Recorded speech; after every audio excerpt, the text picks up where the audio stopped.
నిర్గమకాండము 36వ అధ్యాయము. పరిశుద్ధ స్థలము యొక్క సేవ నిమిత్తము ప్రతి విధమైన పనిచేయ తెలుసుకొనుటకై యెహోవా ఎవరికి ప్రజ్ఞా వివేకములు కలుగజేసినో అట్టి బెసలేలును అహోలీయాబును మొదలైన ప్రజ్ఞావంతులందరూ యెహోవా ఆజ్ఞాపించిన అంతటి చొప్పున చేయుదురనెను. బెసలేలును అహోలీయాబును యెహోవా ఎవరి హృదయములో ప్రజ్ఞ పుట్టించెనో ఆ పని చేయుటకు ఎవని హృదయము వాని రేపెనో వారినందరినీ మోషే పిలిపించెను. ఆ పని చేయుటకై వారు పరిశుద్ధ స్థలము యొక్క సేవ కొరకు ఇశ్రాయేలీలు తెచ్చిన అర్పణములన్నిటినీ మోషే యొద్ద నుండి తీసుకొనిరి. అయినను ఇశ్రాయేలీలు ఇంకా ప్రతి ఉదయమున మనఃపూర్వకముగా అర్పణములను అతని యొద్దకు తెచ్చుచుండిరి.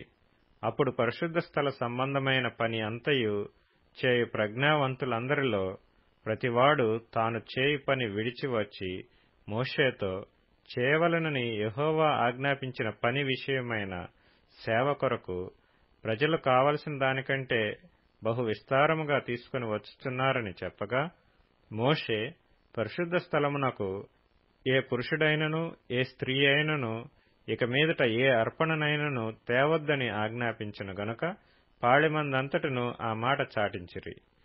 ఆ పని అంతయు చేయునట్లు దాని కొరకు వారు తెచ్చిన సామాగ్రి చాలినది, అది అత్యధికమైనది గనుక ప్రజలు తీసుకొని వచ్చుట మానిరి. ఆ పని చేసిన వారిలో ప్రజ్ఞగల ప్రతివాడును మందిరమును 10 తెరలతో చేసెను. అతడు వాటిని నీల ధూమ్ర రక్త వర్ణములు గల పేనిన సన్ననారతో చిత్రకారుని పని అయిన కెరూబులు గల వాటినిగా చేసెను. ప్రతి తెర పొడుగు 28 మూరలు, ప్రతి తెర వెడల్పు 4 మూరలు. ఆ తెరలన్నిటి కొలత ఒకటే. 5 తెరలను ఒకదానితో ఒకటి కూర్చెను. మిగిలిన 5 తెరలను ఒకదానితో ఒకటి కూర్చెను. మొదటి కూర్పు చివరనున్న తెర అంచున నీలి నూలుతో కొలుకులను చేసెను. రెండవ కూర్పున వెలుపటి తెర అంచున అట్లు చేసెను. ఒక తెరలో 50 కొలుకులను చేసెను. రెండవ కూర్పునున్న తెర అంచున 50 కొలుకులను చేసెను. ఈ కొలుకులు ఒకదానితో ఒకటి సరిగా నుండెను. మరియు అతడు 50 బంగారు గుండీలను చేసి ఆ గుండీల చేత ఆ తెరలను ఒకదానితో ఒకటి కూర్పగా అది ఒక్క మందిరముగా ఉండెను. మరియు మందిరము మీద గుడారముగా మేక వెంట్రుకలతో తెరలను చేసెను. వాటిని 11 తెరలనుగా చేసెను. ప్రతి తెర పొడుగు 30 మూరలు, ప్రతి తెర వెడల్పు 4 మూరలు. ఆ 11 తెరల కొలత ఒకటే. 5 తెరలను ఒకటిగాను 6 తెరలను ఒకటిగాను కూర్చెను.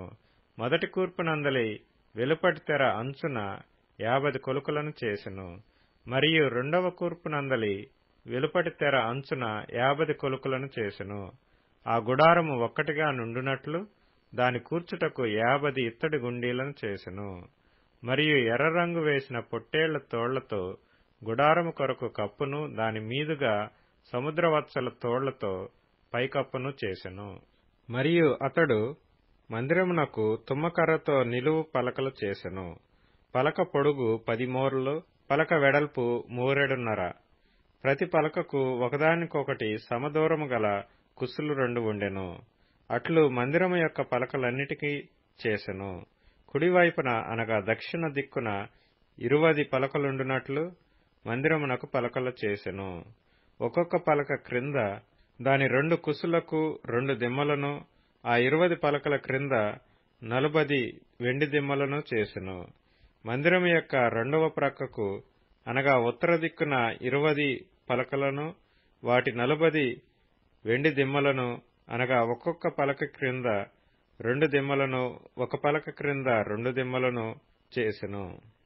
పడమటి దిక్కున మందిరము యొక్క వెనుక ప్రక్కను 6 పలకలు చేసెను. వెనుక ప్రక్కను మందిరము యొక్క మూలలకు 2 పలకలను చేసెను. అవి అడుగున కూర్చబడి మొదటి ఉంగరము దాకా ఒకదానితో ఒకటి శిఖరమున కూర్చబడినవి. అట్లు 2 మూలలలో ఆ 2 పలకలు చేసెను. 8 పలకలుండెను. వాటి వెండి దిమ్మలు 16 దిమ్మలు. ప్రతి పలక క్రింద 2 దిమ్మలుండెను. మరియు అతడు తుమ్మకర్రతో అడ్డకర్రలను చేసెను. మందిరము యొక్క ఒక ప్రక్క పలకకు 5 అడ్డకర్రలను, మందిరము యొక్క రెండవ ప్రక్క పలకలకు 5 అడ్డకర్రలను, పడమటి వైపున మందిరము యొక్క వెనుక ప్రక్క పలకలకు 5 అడ్డకర్రలను చేసెను. పలకల మధ్య నడిమి అడ్డకర్రను ఈ కొన నుండి ఆ కొన వరకు చేరియుండ చేసెను. ఆ పలకలకు బంగారు రేకులు పొదిగించి వాటి అడ్డకర్రలుండు వాటి ఉంగరములను బంగారుతో చేసి అడ్డకర్రలకు బంగారు రేకులను పొదిగించెను. మరియు అతడు నీల ధూమ్ర రక్త వర్ణములు గల అడ్డతెరను పేనిన సన్ననారతో చేసెను. చిత్రకారుని పని అయిన కెరూబులు గల దానిగా దాని చేసెను. దాని కొరకు తుమ్మకర్రతో 4 స్తంభములను చేసి వాటికి బంగారు రేకులను పొదిగించెను. వాటి వంకులు బంగారువి. వాటి కొరకు 4 వెండి దిమ్మలను పోతపోసెను. మరియు అతడు గుడారపు ద్వారము కొరకు నీల ధూమ్ర రక్తవర్ణములు గల పేనిన సన్ననారతో బుటా పని అయిన అడ్డతెరను చేసెను. దాని 5 స్తంభములను వాటి దిమ్మలను చేసి వాటి బోదెలకును వాటి పెండె బద్దలకును బంగారు రేకులను పొదిగించెను. వాటి 5 దిమ్మలు ఇత్తడివి.